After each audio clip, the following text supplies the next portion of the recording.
शब्द गुरु अभ्यास दी जुगती पूरन गुरु तो प्राप्त करिए।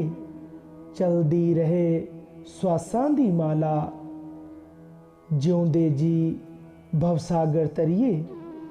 भाव परम ज्ञानी सतगुरु ज्ञाननाथ महाराज जी दे चरण सेवक संत पूरननाथ महाराज जी पावन वाणी कौमी ग्रंथ ज्ञान प्रकाश अंदर इस पावन श्लोक की रचना कर संसार सागर दे बंधना विच फसे हुए मानव नूं उपदेश देंदे हन।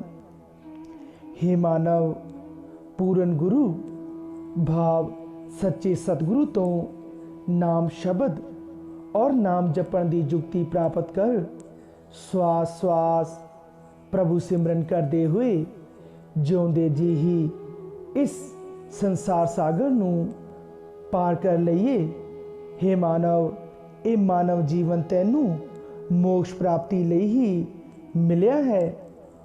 और जो मानव जिउंदे जी नाम शब्द प्राप्त कर श्वास श्वास प्रभु सिमरन नहीं करता, वो मानव फिर जन्म और मरण दे चक्कर विच पै जांदा है। जय वाल्मीकि।